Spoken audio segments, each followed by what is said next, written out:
Cutting Edge, the second Warbond ever added to Helldivers 2.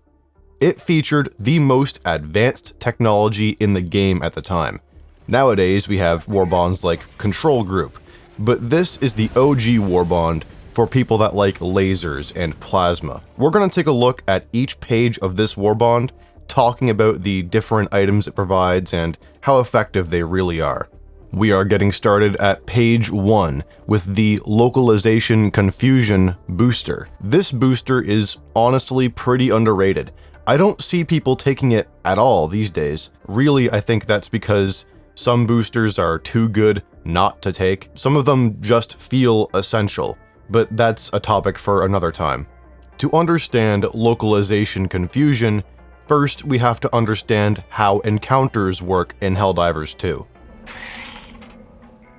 According to the Helldivers wiki, an encounter is another name for a bot drop, bug breach, or incoming Illuminate ships. Whenever an encounter is triggered, a timer starts, ranging from 2 to 5 minutes, depending on the difficulty. Another encounter cannot be triggered until this timer runs out. Localization Confusion increases this time by 15%, and has been demonstrated to increase the timer by at least 30 seconds on higher difficulties, meaning that's 30 more seconds without an encounter being called. As you can see, this is a great booster if you find yourself being overwhelmed by enemy encounters. It means that you'll be dealing with fewer bot drops and fewer bug tunnels and fewer Illuminate ships. Remember that this has no effect on other enemy spawns. Natural spawns and patrols are not affected by this booster at all, so don't expect it to do much when you're assaulting an enemy base or defending extraction. It's still very good though, and I recommend taking it if you're having problems with the volume of enemies in a mission. Page 1 also has the LAS-16 sickle. Once upon a time, this was my favorite weapon in the game, and I still really like it because it's very fun to shoot. But unfortunately, it's fallen out of favor with me recently. Ever since we started to get a lot of buffs around September last year, the sickle has been somewhat forgotten. While it does have the benefit of being an energy weapon, meaning that you never need to reload unless you overheat, the damage is far below the current standards of automatic weapons. Plus, it only has a light armor pen, making it difficult to use against some enemies. There are reasons to use it. It's energy-based and is a very entertaining weapon, but it is hard to ignore that there are better options out there. This weapon deserves better, in my opinion. It's too damn fun to not do enough damage. Page 1 also comes with an armor set, the EX-03 Prototype 3 armor set. This armor set is pretty neat. The beige coloring might put some people off, but personally I like it. It fits in well with desert environments. We definitely need the ability to change our armor color, but that's a topic for another video. This armor set is your first chance to use the armor passive that comes with Cutting Edge, Electrical Conduit. It's super straightforward. It provides 95% damage resistance to arc damage. It really doesn't get simpler than that.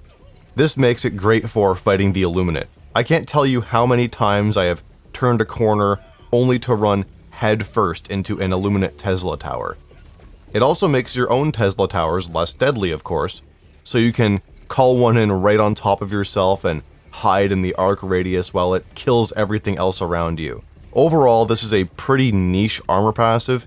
It's hyper specific with what it actually provides, but it's extremely effective in that niche. If you have a friend that keeps killing you with their arc weapons, bring this armor and get a new friend. Page 1 also has the head tap victory pose. Pretty ironic pose for a Helldiver to make, considering I don't think any of us can read. That is supported by the comments on my video. Time for page 2. We're gonna start off with the shotgun show victory pose.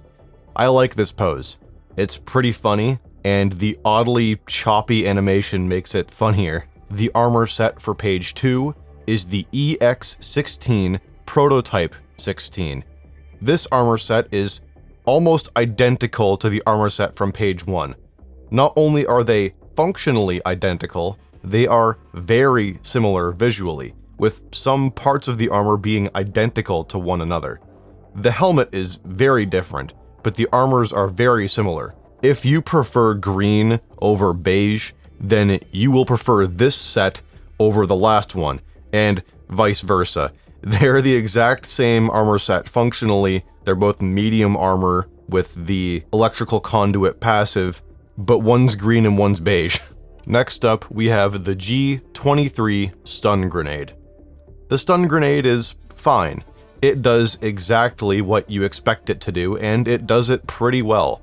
It can be hard to justify taking a grenade that deals no damage, but I understand why someone would take the stun grenade and like it.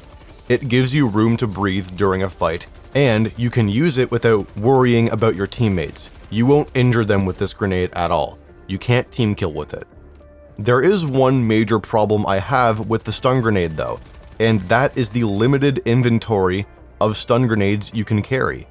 If we're able to carry 5 frag grenades and 6 pyrotech grenades, then why can we only carry 4 stuns? Balance-wise, this makes no sense.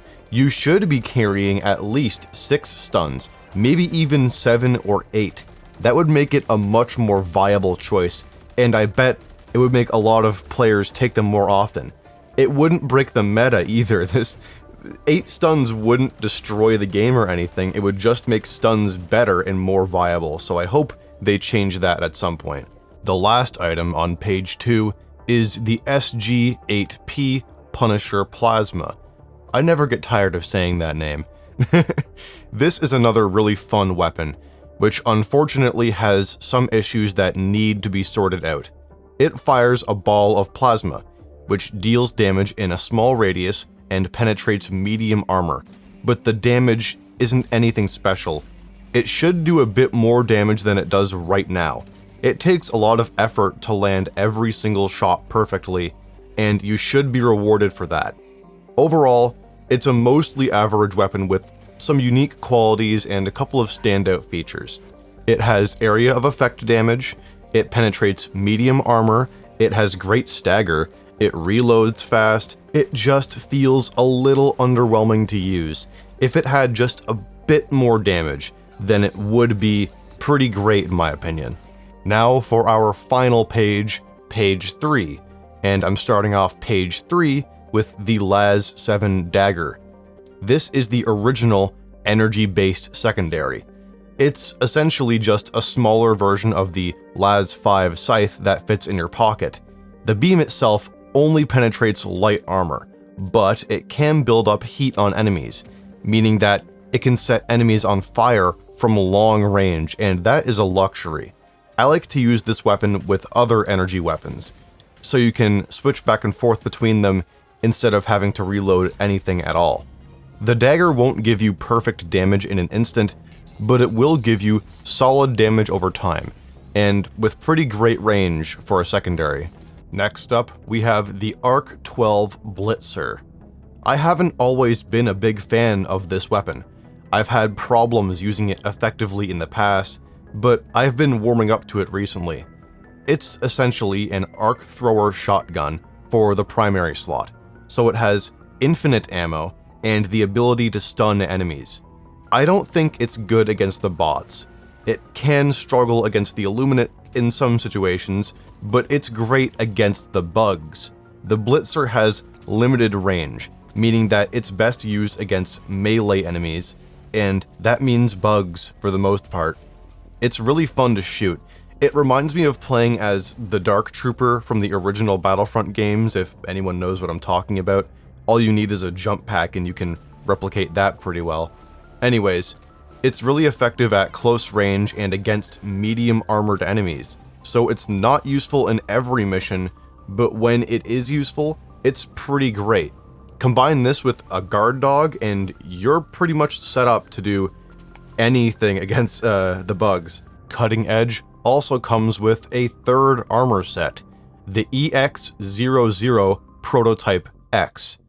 This armor set is actually different from the first two. because it is light armor instead of medium armor. So if you want electrical conduit on a set of light armor, then this is the set for you. Visually, it's pretty cool. The helmet is definitely my favorite part. And finally, I've saved the best for last. The presentable victory pose. There's not much to say about this one, is there? In conclusion, Cutting Edge is a pretty average Warbond.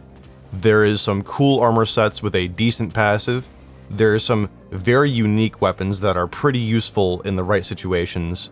The booster is one of a kind, very useful on higher difficulties. I recommend Cutting Edge to anyone that wants something a bit different from a Warbond. There are Warbonds that are more useful, and you should probably get those first, but this is a solid Warbond from the early days. Cutting Edge is worth the time and money that you may put into it. But what do you think about Cutting Edge? Do you even have it? Let me know in the comments below. Tune in next week when we're going to be covering Democratic Detonation, the third Warbond ever added to Helldivers 2 and often considered the best Warbond in Helldivers 2, so I have a lot to say about it. Like this video if you enjoyed watching, and subscribe for more Warbond reviews and other videos on Helldivers 2. That's all I have for today, so this is the SES Prophet of Dawn signing off.